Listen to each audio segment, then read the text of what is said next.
Assalamualaikum warahmatullahi wabarakatuh. Waalaikumsalam. Salam Pramuka.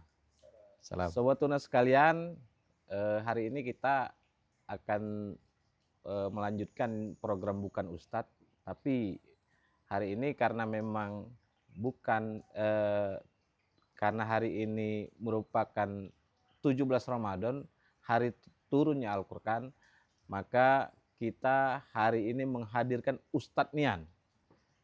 Ustadz Nian yang akan memberikan tausiah, kemudian nasihat dan beberapa penjelasan terkait nuzul Quran yang akan kita bahas selanjutnya. Hari ini kita kedatangan tamu yang cukup istimewa. Beliau ini merupakan Ketua Himpunan Dai Muda Indonesia Sumatera Selatan, kemudian juga founder ngaji, dan ada kampung ngaji di desa Tanjung Seteko, Indralaya, Ogan Ilir. Kami perkenalkan Al-Ustadz Dr. Sayyid Mahadir LC.MAG. Tepuk tangannya dulu. Baik, kakak-kakak, adik-adik pramuka sekalian, selanjutnya mungkin dalam 30 menit ke depan kami akan menyampaikan, membawakan sedikit mengulas, Ustaz ya, mengulas tentang nuzul Quran yang selama ini kita tahunya nuzul Quran itu seperti apa turunnya. Yang kita ketahui, Ustaz, bahwa Quran ini biasanya turun ada asbabun nuzulnya, Ustaz. Kemudian kalau kata orang Palembang itu, mungkin enggak kira-kira Al-Quran itu gelantum langsung jadi bentuk seperti ini kan? Yeah. Jadi mohon penjelasannya Ustadz. Kami beri waktu seluas-luasnya untuk Ustadz untuk menjelaskan nuzul Quran terkait 17 Ramadan ini. Baik. Kami persilakan Ustadz. Baik, terima kasih Kak Ade. Assalamualaikum warahmatullahi wabarakatuh. Waalaikumsalam. Alhamdulillahirabbil alamin. Allahumma shalli ala sayyidina Muhammad wa ala ali sayyidina Muhammad. Kakak-kakak dan adik-adik pramuka se-Sumatera Selatan dimanapun Anda semua berada, alhamdulillah ketemu dalam program Bukan Ustadz, punya Warda Sumatera Selatan, Kak Ade ya. Iya. Nah, yang kebetulan pada hari ini yang diundang adalah Ustadz Nian. Kakak dan adik semua, pembicaraan tentang nuzul Al-Quran, ya memang misalnya bermula dari satu ayat Al-Quran yang Allah Subhanahu wa Ta'ala sampaikan. Ini berkaitan dengan puasa yang akhirnya setelah ayat puasa itu berkaitan dengan nuzul Quran. Nah, kata Allah Subhanahu wa Ta'ala, Syahrul Ramadan alladzi unzila fihil Quran. Bulan Ramadan, bulan diturunkannya Al-Quran. Hudal linnas, sebagai petunjuk bagi manusia, wabayinat, sebagai penjelas, minal huda wal furqan, sebagai penjelas, sebagai pembeda, sebagai petunjuk bagi manusia secara umum. Nah, jadi kalau tadi Kak Ade misalnya menyebutkan bahwa apakah Al-Quran itu sebab turunnya, asbabun nuzulnya Al-Quran itu sebabnya seperti apa? Secara umum sebab turun Al-Quran itu sebenarnya sebagai petunjuk. Dia sebagai buku pendamping yang memang nanti akan disertakan kepada Nabi SAW sebagai pembaca dan sebagai pelaku utama yang nanti akan menerjemahkan Al-Quran ini di dalam kehidupan sehari-hari. Nah, jadi kakak-kakak dan adik-adik pramuka dimanapun Anda semua berada, kalau ditanya apa tujuan dan sebab utama diturunkan Al-Quran, maka tujuan utamanya adalah sebagai petunjuk. Nah, karena dia sebagai petunjuk, maka Al-Quran ini sangat dekat sekali dengan kehidupan manusia secara umum dan secara khusus dalam kehidupan Rasul Shallallahu Alaihi Wasallam. Untuk itulah akhirnya saat Al-Quran ini diturunkan kepada Rasul Shallallahu Alaihi Wasallam, itu diturunkannya tidak sekaligus, tidak gelantum bedentum langsung jadi sikot tadi, bukan.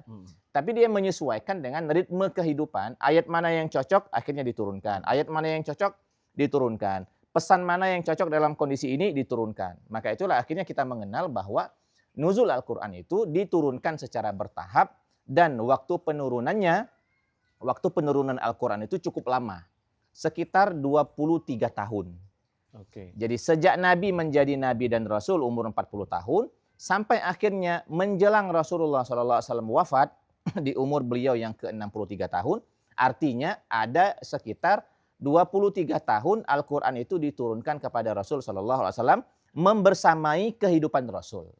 Baik. Nah, itulah yang apa namanya? Yang sementara ini kita fahami bahwa Al-Quran itu turun sebagai petunjuk, turunnya itu bertahap. Dan memang diturunkan di bulan Ramadan, lebih tepatnya nanti tempat penurunannya itu adalah di Gua Hira. Iya. Jadi terima kasih Ustaz. Sedikit pertanyaan Ustaz. Ada beberapa pertanyaan mungkin yang pertanyaan kita bersama yang bagi orang-orang awam ya. Mengapa turunnya Al-Quran itu diperingati tanggal 17 Ramadan? Itu pertama. Yeah. Kemudian kalau secara logika mungkin kawan-kawan adik-adik kakak-kakak pramuka juga, artinya kalaupun Quran itu turunnya 17 Ramadan, artinya setiap ayat itu setahun sekali. Ada yang berasumsi seperti itu. Karena diperingatinya 17 Ramadan setiap tahunnya. Nah. Sama dengan peringatan mungkin Hari Pramuka 14 Agustus dan diperingati setiap tahun. Dan kita juga memperingati nuzul Quran itu setiap tahun. Secara logika awam kan itu kok Al-Qur'annya turunnya 1 tahun sekali loh. Gitu. Seperti itu Ustaz. Mungkin penjelasannya seperti apa Ustaz? Iya, baik. Kakak-kakak dan adik-adik pramuka dimanapun Anda semua berada. Jadi sedari awal tadi kita sudah menyebutkan bahwa Al-Quran itu diturunkan dalam space waktu 23 tahun. Nah, bahwa memang momentum awal saat di mana Al-Quran ini diturunkan di bulan Ramadan, inilah yang akhirnya kita peringati. Jadi yang kita peringati itu adalah momentum awal saat Al-Quran itu diturunkan. Sedangkan momentum-momentum yang berikutnya ini cenderung kita abaikan. Kapan-kapannya kita abaikan. Tapi yang kita perhatikan itu adalah awal mula di mana Al-Quran ini diturunkan. Nah, sekarang pertanyaannya, apakah memang Al-Quran itu diturunkan secara persis pada tanggal 17 Ramadan? Maka penjelasannya seperti ini. Al-Quran itu turun 2 kali. Turun yang pertama itu dari mana? Dari Allah. Dari Allah Subhanahu wa taala ke malaikat Jibril ke langit dunia. Nyebutnya begitu. Langit dunia itu di mana? Wallahu alam, kita tidak tahu. Nah, ini turunnya dari Allah Subhanahu wa taala ke malaikat Jibril ke langit dunia ini diduga ini turunnya di malam-malam Lailatul Qadar. Di malam-malam Lailatul Qadar. Barulah turun dari langit dunia dari malaikat Jibril kepada Rasulullah SAW yang real terjadi yang kita peringati sekarang ini, maka memang diduga lagi-lagi ya, diduga itu turunnya sekitar tanggal 17-an Ramadan. Jadi ini kaitannya dengan sejarah turun. Iya. Jadi ada yang gini Ustaz, berarti ayat Isra Al-Iqra itu turunnya Iqra. di 17 Ramadan. Ya. Jadi ayat Iqra itu diduga turunnya di bulan Ramadan di 17 Ramadan. Kemudian berikutnya sampai akhir Ramadan. Berikutnya nanti menyesuaikan, tidak harus turunnya di bulan Ramadan, tidak selalu turunnya di bulan Ramadan. Bisa jadi nanti ada turunnya di bulan Muharram, bisa jadi turunnya di bulan Safar misalnya, bisa jadi turunnya di Rabiul Awal. Nah, perlu kakak-kakak dan adik-adik semua ketahui bahwa bulan Ramadan itu sudah ada dalam penanggalan Arab, itu bukan penanggalan Nabi. Jadi itu sudah ada jauh sebelum Nabi lahir SAW. Itu nama-nama bulan Muharram, Safar, Rabiul Awal sampai akhirnya Ramadan itu sebenarnya sudah ada. Penamaan itu sudah ada. Makanya ketika Rasul SAW diangkat menjadi nabi, kan belum ada syariat puasa. Tapi pada waktu itu sudah ada nama-nama bulan. Seperti itu. Jadi ada lagi pertanyaan Ustaz. Sebelum Al-Quran ini kan yang kita ketahui ada beberapa kitab-kitab yang diturunkan oleh Allah, misalnya seperti Zabur atau Taurat. Mengapa, ini salah satu alasan pertanyaan yang mungkin pertanyaan kita bersama ya, mengapa Allah turunkan Al-Quran itu padahal sebelumnya sudah ada kitab-kitab yang sudah dipelajari. Karena ketika diterima oleh umat, maka akan terjadi perbedaan pendapat, kemudian akan terjadi gesekan mungkin di setiap perbedaan kitab atau seperti apa, Ustaz? Ya, baik. Jadi setiap kali Allah Subhanahu wa taala menurunkan seorang nabi dan rasul, maka setiap kali itu juga Allah Subhanahu wa taala itu membersamainya dengan sebuah aturan yang kita sebut dengan syariat. Oke. Nah, aturan itu bakunya itu ada di dalam sebuah kitab suci. Nah, itulah akhirnya nabi-nabi sebelumnya atau rasul-rasul sebelumnya yang diturunkan oleh Allah Subhanahu wa taala kitab, baik dia berupa suhuf atau dia berupa kitab yang Taurat, Zabur, Injil dan seterusnya, ini sebenarnya adalah menjadi panduan resmi aturan hidup syariat dalam beragama. Nah, semakin bertambahnya periode masa, semakin berubahnya manusia, semakin hari semakin lahir manusia baru, kira-kira kita butuh penyempurnaan. Oke. Kita butuh penyempurnaan. Maka Al-Quran ini saat diturunkan kepada Nabi Muhammad SAW, ini menjadi penyempurna dari syariat-syariat sebelumnya, walaupun dia punya rasa yang sama. Bahwa rasanya adalah ketuhanan, rasanya adalah sosial, rasanya adalah empati, rasanya adalah keadilan. Itu sebenarnya rasanya sama, tetapi detail teknisnya itu berbeda. Maka Al-Quran ini dinilai sebagai penyempurna bagi kitab-kitab sebelumnya. Nah, maka setelah Al-Quran turun, karena Allah Subhanahu wa taala tidak lagi menurunkan nabi dan rasul, maka Al-Quran inilah yang nanti akan berlaku sampai akhirnya bumi ini hancur, kira-kira begitu ya. Jadi ini dianggap sebagai panduan baku yang harus terus kita pelajari, harus terus kita baca, dan harus terus kita tafsirkan sesuai dengan lingkungan, sesuai dengan perubahan zaman yang ada, tanpa merubah kitabnya. Baik. Ya. Ada lagi, Ustadz, sepengetahuan kita nih, kalau kawan-kawan adik-adik kakak-kakak belajar sejarah, bahwa Al-Quran ini sebenarnya diturunkannya audio, Ustadz. Audio tanpa ada teks, tanpa ada tulisan-tulisan yang dulunya pada zaman Nabi juga enggak ada Al-Quran. Yang ada itu kan Al-Qurannya di kepala. Benar. Kemudian mungkin sepeninggal Nabi atau Nabi belum meninggal atau seperti apa, Al-Quran itu sehingga harus dibukukan. Benar. Itu ceritanya seperti apa, Ustaz? Benar, ya. Bagus. Kakak dan adik-adik, jadi sebelum saya jawab, jadi moderator kita ini sudah semi ustadz ini. Pertanyaannya sangat dalam. Jadi memang benar bahwa Al-Quran itu diturunkan dalam bentuk audio, suara, bukan dalam bentuk tulisan. Maka misalnya Rasul SAW mendengar misalnya di Gua Hira ada suara yang berbunyi Iqra gitu kan, terus kata Nabi, saya nggak bisa baca, ma'ana biqari'in. Lalu kemudian akhirnya Iqra bismi rabbikal ladzi khalaq, khalaqal insana min 'alaq, dan seterusnya. Dan seluruh Al-Quran yang diturunkan kepada Rasul SAW memang umumnya berupa audio. Nah, pada waktu itu, ada semua pada waktu itu yang berkembang di masyarakat Arab, yang berkembang pada masyarakat Arab itu, orang memang lebih keren, punya ingatan yang kuat dari sekedar baca tulis. Dari sekedar baca tulis. Makanya saat Nabi SAW dilahirkan di tanah Arab itu Nabi kita dikenal sebagai seorang ummi. Ummi itu tidak bisa membaca dan tidak bisa menulis. Tapi ingat, yang kerennya memang seperti itu. Tapi ingat. Nah, makanya akhirnya Al-Quran ini diturunkan dalam bentuk audio. Nah, seluruh sahabat yang pada waktu itu hadir bersama Nabi SAW itu ditalkinkan oleh Nabi audionya, kemudian diserap oleh otak mereka, dan mereka akhirnya punya hafalan Al-Quran sesuai dengan ayat yang pada waktu itu turun. Nah, setelah Rasul SAW wafat, itu memang Al-Quran masih dalam bentuk hafalan di otak-otak para sahabat. Tetapi memang pada waktu itu, pada waktu Rasul masih hidup, sebenarnya sudah ada yang, kalau bahasa Palembangnya, maling-malingan nulis. Maling-malingan nulis versi tulisan mereka. Yang memang pada waktu itu belum banyak yang bisa membaca dan menulis. Sepeninggal Rasul, Al-Quran masih belum tertulis.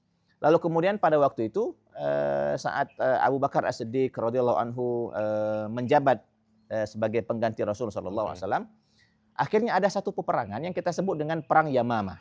Nah, dalam peperangan ini ada sekitar 70-an sahabat Nabi SAW yang hafal Al-Quran 30 juz, itu wafat.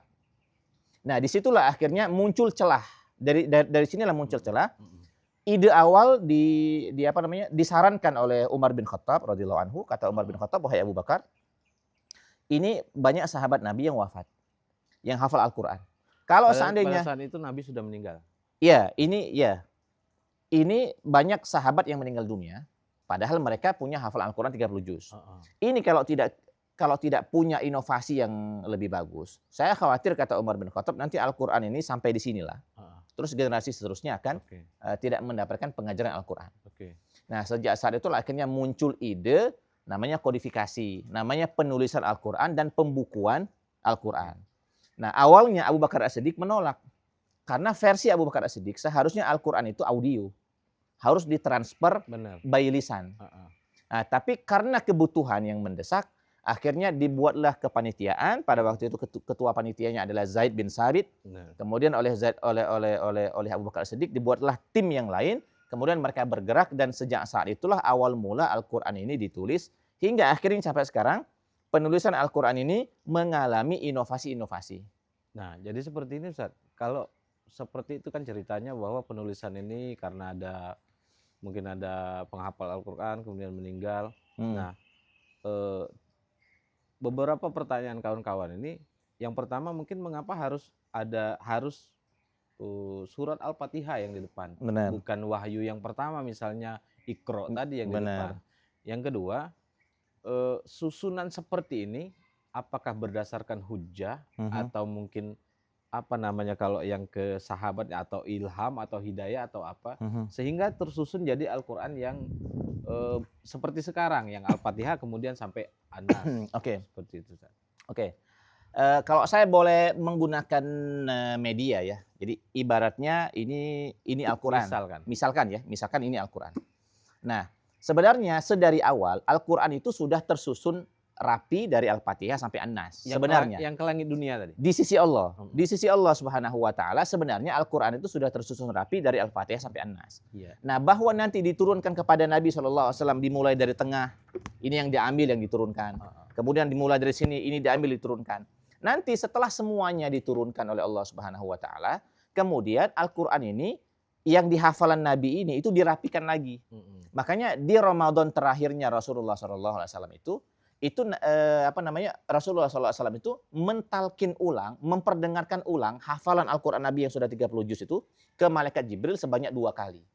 Dari Al-Fatihah sampai An-Nas. Dan itu diduga kuat oleh banyak ulama-ulama Al-Quran. Disitulah perapiannya. Bahwa Nabi kembali menyetorkan hafalan Al-Quran itu ke malaikat Jibril. Dikoreksi oleh malaikat Jibril sesuai dengan urutan-urutan. Nah, sehingga akhirnya kalau ditanya, kenapa Al-Quran dari Al-Fatihah sampai An-Nas? Itu kalau dalam istilah ulumul Qur'annya namanya tauqifi. Tauqifi itu maksudnya adalah begitulah dari Allah Subhanahu wa taala, dia susunannya begitu. Begitu. Jadi dia tidak berdasarkan ijtihadi. Ijtihadi itu bukan berdasarkan inovasi dari para sahabat yang akhirnya membikin hal-hal yang sebenarnya sudah tuntunan dari Nabi SAW. Jadi seperti itu. Jadi kalau cerita-cerita masalah Quran ini kayaknya tidak terasa Ustadz, waktu berlalu. Kemudian kalaupun kita membahas Al-Quran, pasti kembalinya ke sejarah. Kemudian ketika ke sejarah, pasti kembalinya Al-Quran ini tujuannya ke belakangnya ke sejarah, ke depannya untuk apa sebenarnya Al-Quran ini diciptakan?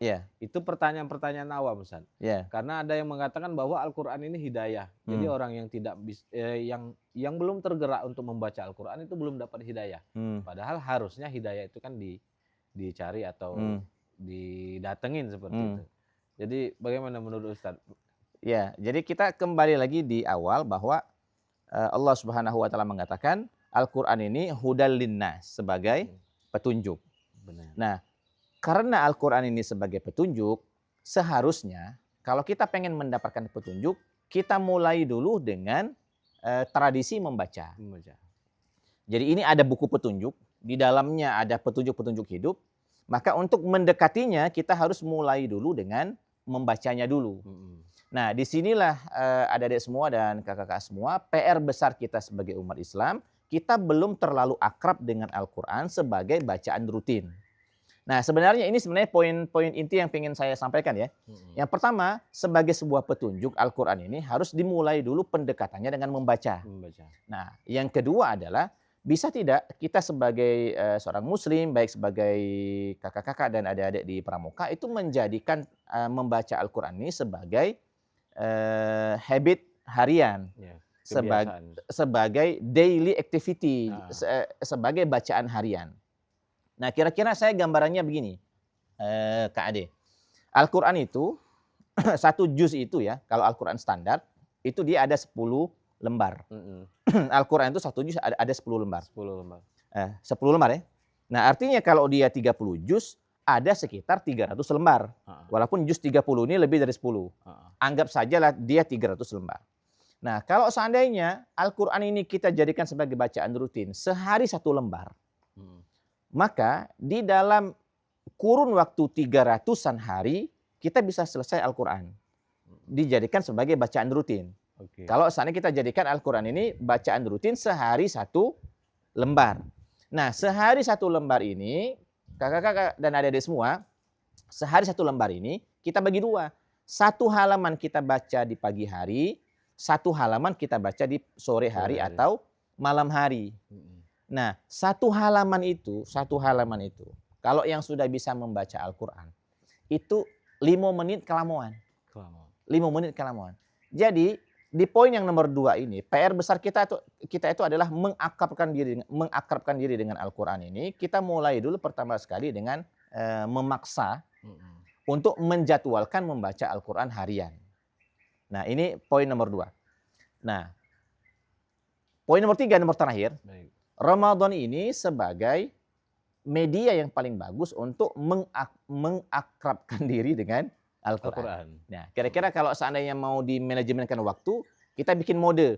Misalnya pagi itu buatlah mode off dari seluruh gadget, seluruh aktivitas digital. Iya. Mode pagi ini adalah mode di mana kita membaca Al-Quran.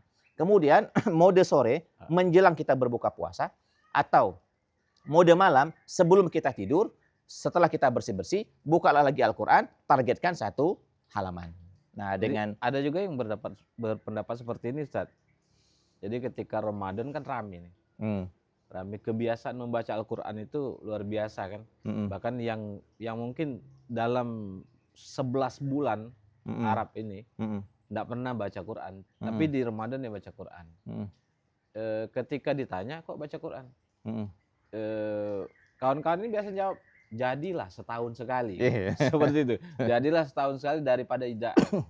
Jadi kadang-kadang memang Ramadan itu membangkitkan gairah untuk lebih dekat dengan Al-Quran, kemudian membangkitkan gairah untuk lebih dekat dengan Allah kan. Tapi yang jadi masalah kadang-kadang setelah Ramadan, kebiasaan-kebiasaan membaca Al-Quran, kebiasaan-kebiasaan yang mungkin enggak pernah sholat sunnah, kemudian ketika Ramadan rajin sholat sunnah, enggak pernah baca surat-surat tertentu ketika Ramadan baca surat-surat tertentu yang jadi amalan-amalan harian. Tapi ketika sudah Lebaran, 3 hari, 1 minggu, 40 hari sudah Lebaran, habis kebiasaan itu. Bagaimana Ustaz? Iya, jadi memang setelah 1 bulan pembiasaan diri selama bulan suci Ramadan ini, misalnya dengan kebaikan-kebaikan, terutama kalau dalam bab Al-Quran dengan membaca Al-Quran, maka setelah Lebaran atau setelah Ramadan, bagaimana caranya supaya ritme ini tetap terjaga? Sebenarnya tidak ada cara lain kecuali dengan mendekatkan diri dengan circle yang tetap kepengen membaca Al-Quran. Misalnya kita gabung dengan grup-grup yang di sana misalnya mereka punya komitmen sehari misalnya membaca 1 lembar misalnya kan. Nah, kalau mau misalnya ada adik dan kakak-kakak pramuka misalnya buat saja misalnya grup membaca Al-Quran sehari 1 lembar untuk khusus untuk pramuka. Supaya 1 tahun itu minimal dia khotam 1 kali Al-Quran. Jadi kalau kita kepengen Al-Quran ini menjadi petunjuk, tidak ada cara lain. Yang pertama sekali adalah pendekatannya adalah dengan membaca. Membaca verbal dulu. Nah, bahwa nanti menafsirkannya, lalu kemudian menerjemahkannya ke dalam kehidupan, ya kita butuh pendamping para ahli. Baik. Terima kasih Ustadz. Banyak sekali pengetahuan-pengetahuan yang kami dapat berbincang-bincang dengan Ustadz. terakhir mungkin Ustadz, karena mungkin kita sudah berada di penghujung acara, bahwa bagaimana seorang pramuka itu biar bisa lebih dekat dengan Al-Quran. Mungkin ada beberapa kiat-kiat dan motivasi untuk seluruh anggota pramuka yang ada di Sumatera Selatan khususnya. Kemudian untuk seluruh pemirsa media sosial atau YouTube-nya Keluarga seperti itu. Iya, jadi kira-kira begini. Al-Quran ini selain memang ujungnya sebagai petunjuk, sebenarnya Al-Quran ini disifati juga sebagai obat ya. Sebagai obat. Nah, kalau kita minum obat yang memang kadang-kadang tidak sesuai dengan nafsu ya. Ya, obat itu kan bukan seperti makanan donat, bukan seperti buah-buahan yang memang dari warnanya saja sudah bergairah gitu kan. Bukan seperti mie goreng. Bukan seperti mie goreng. Nah, jadi Al-Quran ini ibarat obat. Maka pertama sekali yang harus kita lakukan adalah memaksa diri untuk meminum obat ini. Yang pertama. Yang kedua, kalau kita minum obat, walaupun kita tidak tahu komposisi obat ini apa, tapi kalau kita paksakan diri kita rutin pagi satu, sore satu, maka walaupun kita tidak mengerti komposisi obat ini, dengan sendirinya insya Allah badan kita ini akan ikut sehat. Nah, begitu juga Al-Quran sebenarnya, walaupun kita semua misalnya belum tentu paham isi surah Al-Baqarah, belum tentu paham isi surah Ali Imran, tapi dia sebagai obat yang dibaca setiap pagi dan setiap sore, akan ada beda insya Allah dari sisi kejiwaan, terutama orang yang punya wirid rutin membaca Al-Quran dengan orang yang tidak punya wirid rutin membaca Al-Quran. Jadi ini sebagai motivasi hidup, bahwa mesti ada pembeda pada diri orang yang punya wirid rutin membaca Al-Quran dengan orang yang jarang membaca Al-Quran. Ya, ibarat orang yang rutin misalnya minum air putih misalnya dengan cara yang bagus, itu mesti ada beda dengan orang yang tidak rutin minum air putih. Walaupun mungkin secara tampilan luar sama, tapi tampilan dalam kalau diperiksa akan berbeda. Ya, yang ketiga, yang terakhir, supaya kita memang terjaga kuat, terus bertahan dalam jangka waktu yang lama terhadap Al-Quran ini, tidak ada cara lain sebenarnya. Kakak-kakak dan adik-adik semua harus punya circle orang-orang yang juga sama membaca Al-Quran. Ya, saya sendiri atas nama pribadi masih ada anggota grup spesial membaca Al-Quran. Kira-kira itu Kak Ade. Baik, terima kasih Ustadz. Banyak sekali penjelasan-penjelasan yang kita dapat terkait nuzul Quran ini.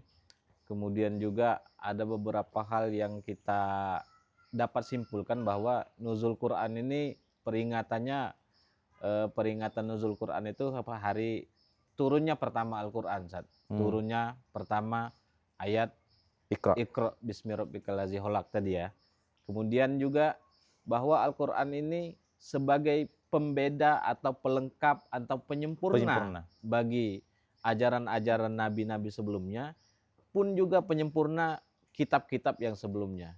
Kemudian juga dapat kita dengarkan tadi dari Ustadz bahwa ada kiat-kiat untuk lebih dekat dengan Al-Quran. Minimal kita membaca dulu, walaupun tidak memahami, walaupun tidak bisa mentafsirkan, tapi minimal kita membaca dulu agar lebih dekat dengan Al-Quran. Kemudian dengan membaca juga insya Allah kata Ustadz tadi bahwa dalam diri kita ini nanti akan ada perubahan-perubahan yang baik dan akan mungkin memberikan hal-hal positif yang akan membuat kita menjadi lebih baik.